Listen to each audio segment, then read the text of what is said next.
It's 24th anniversary 9/11. Things crazy. The terrorist attack never forget.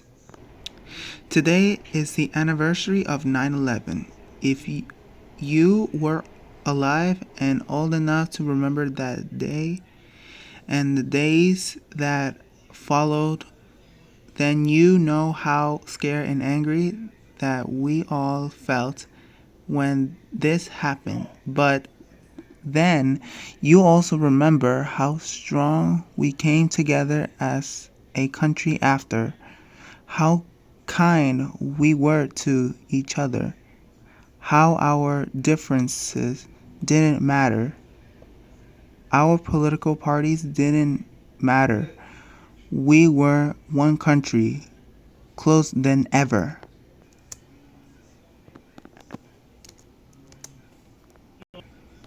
We're pleased to welcome our first guest, former New York City Police Detective Bill Ryan. Thank you for being with us. Thank you for having me. It's an honor to have you here on this day, and we should tell you that Bill Ryan is someone who was an investigator specializing in matters such as arson and this kind of nefarious attack that we saw. Indeed. In fact, you were here in 1993 because people sometimes forget there was a first attack on the World Trade It Center. was indeed, and many people died. We had 6 people die, thousands of people were injured, and unfortunately, the scale of 9/11 is kind of almost wiped it out of memory. I'm glad that they actually, in the memorial, they actually have a section for the 93 attacks, but it's still a horrible thing, and I think that's when our country lost its innocence. I think before terrorism was something that happened outside the shores. This happened in New York, and I think that's when we lost our innocence about terrorism in this country.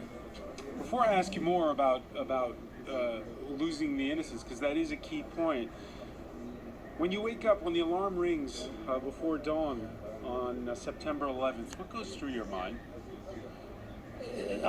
That morning, it was just like today. It was a beautiful morning. You don't think anything is going to happen, and when this all happened, I mean, it was election day. It was primary day in New York. We were electing a new mayor. The city was full of hope, and there was going to be some changes. But I mean, it was a hopeful time. Crime was down. It was a great time in the city. So that was the moment you get, like everybody else, we see that first plane hit. We don't know what it is. You don't. I mean, when I got the call, my wife actually sent me a text page back when people had those things, and they said a plane hit the Trade Center, and I thought it was a small plane, like a Cessna or like a 1 or 2 man plane, and I thought it was possibly an accident. And shortly later, when I got the text about the second plane, I'm like, well, clearly this isn't an accident.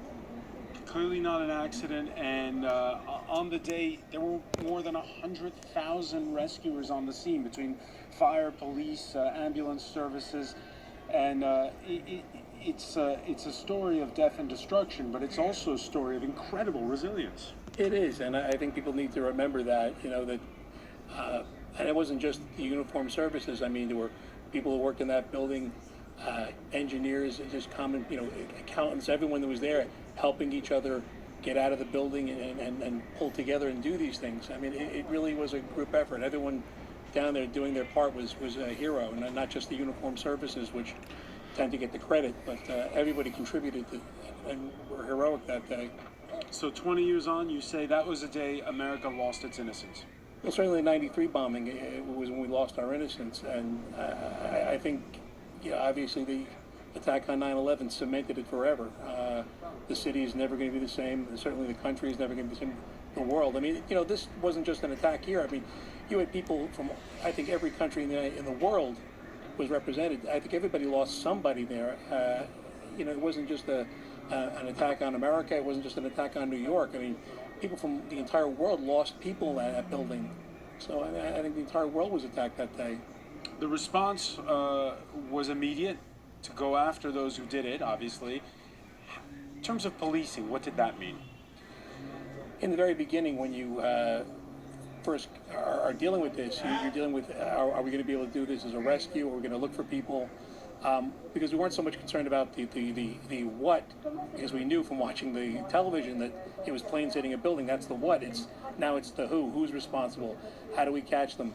How did they do this? And that was the investigative end of it. And the rest of us were dealing with the recovery of the bodies and trying to identify people. I mean, there was amazing strides in DNA investigations trying to, find, because people weren't finding full bodies at a certain point. You were finding fragments of bodies and hair, and then, it was amazing the work they did to pull that together to identify people. And the New York City Police Department sets up its own counter-terror unit.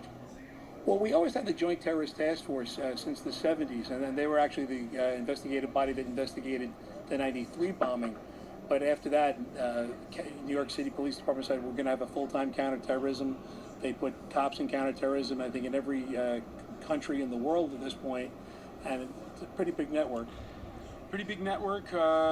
Some say that the remit was too wide, that there's too much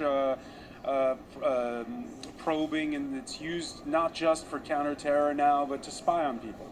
Well, I mean, that's certainly, with the advent of the Patriot Act and different things that the government has reached into. But, you hope that, the better angels work, and that Have they over 20 years? you never know what you don't know. And, I mean, have they used it for that information to do things that they shouldn't have? I really don't know.